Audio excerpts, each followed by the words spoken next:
Well, good morning everybody. It's a lovely day here in Nottingham on the ancestral home of Lord Byron, Colwick home, with the intention of doing an annotated flora of the wild plants that are growing in the grounds. It is spring, so there'll be a fairly select few, and I won't include plants that I've already discussed in previous videos. And the first plant we have is green Alkanet, a fairly common plant and one that isn't necessarily always welcome. It's quite difficult to get rid of, but it is beautiful. You can close up of the flowers there. It's got very roughly hairy leaves and stems, so you can't miss it. It looks different from forget-me-nots. The flowers are darker blue and the leaves are much bigger. And here, a wonderful harbinger of spring. This is lady smock Cardamine.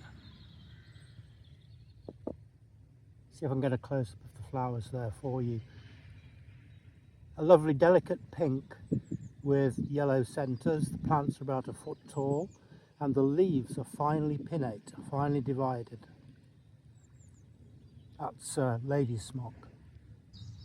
And here's one of the most welcome sights in spring, Glechoma Hederacea or ground ivy.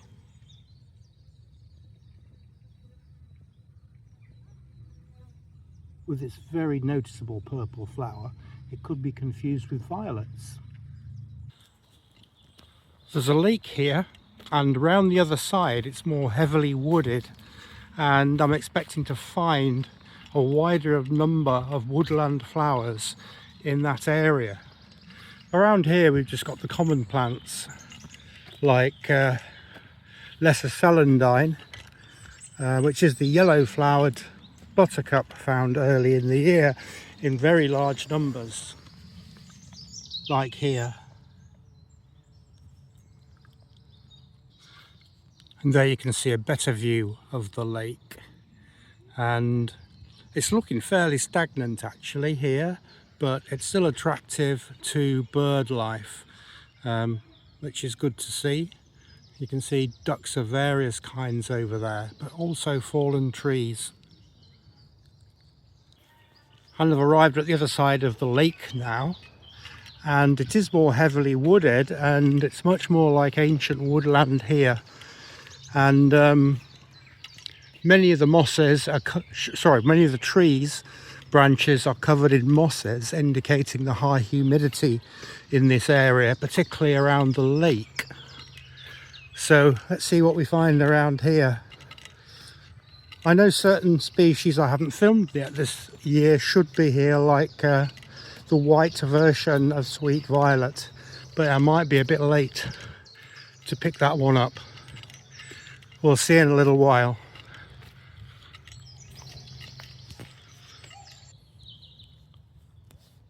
And I'm now walking down a narrow path that doesn't seem to be very heavily trodden. And there are some different flowers here, not uncommon.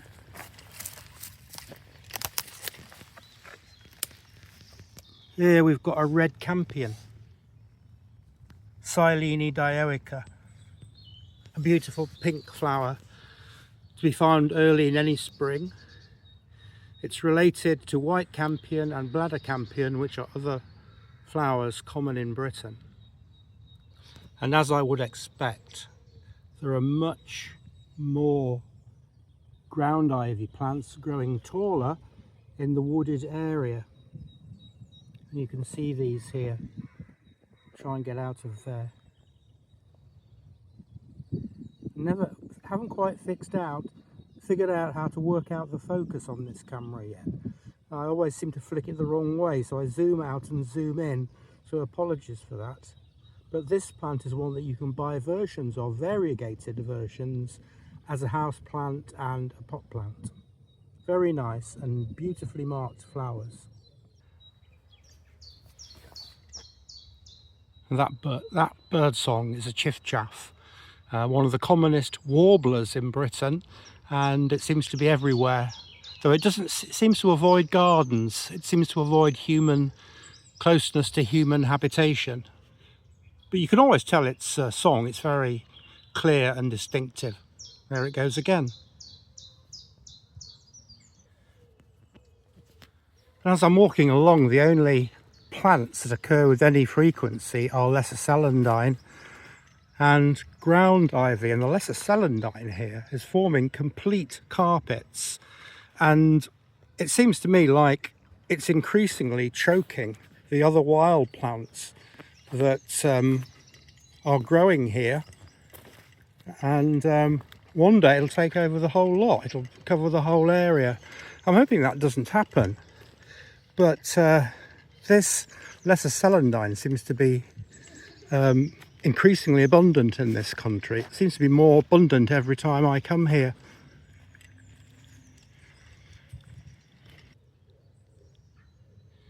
Another plant's found in really great abundance in woodland generally, particularly ancient woodland, is this dog's Mercury. And I've forgotten the Latin name for it, but I'll put it in the description or as a subscript. It's a carpeting plant, an indicator of ancient woodland. It's poisonous, a close relation of the euphorbias, and as such it should not be eaten, certainly. Probably not touched either. I'm not touching it because it will have a poisonous white latex which it exudes from it when the stems or leaves are broken. And you can see there are large beds and carpets of this dog's Mercury everywhere you look around here. It seems to take over from the lesser celandine at times, but the two of them are doing a good job of covering this whole area as they were in Colwick Woods. And it's nice to see something different, and this is a really beautiful wildflower, a native I think, and this is wood forget-me-not, Myosotis.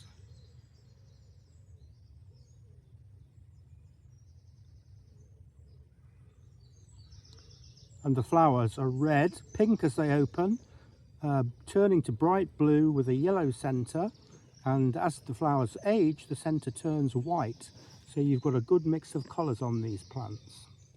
These are related to borage and other small forget-me-nots which grow in fields and waste places. This is the impressive one that's common, and it's wood forget-me-not. And this gives you an idea what being covered in ivy does to a tree, and the thick stems surrounding this tree and the extra weight have brought the whole tree down, and it's now blocking the path here. So ivy can destroy things, particularly young plants, though mature trees seem to be able to take it because they have stronger root systems. And here at last is what I was hoping to find: the white sweet violets.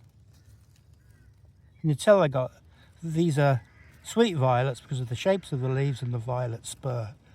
It couldn't really be confused with any other violets at this time of year, because early dog violet is never white in colour. It's always pale purple, though the petals are a similar shape. The leaves are much bigger, and they developing greatly in size over the year, so that in the summer the leaves can be 4 or 5 inches across. So that's sweet violet, Viola odorata, white form with violet spur. I can't smell the violet odour in these plants because I have a very poor sense of smell. Not sure quite why that is, but that's the reason. So finally, thanks for joining me. I've come to the end of this walk around Lord Byron's lake, and I found quite a few nice things, not much that was unexpected, but the real thing that was nice to find was Woodland forget-me-not, which was really good. And I hope you liked this video. If you did, please like and subscribe, and thanks for watching.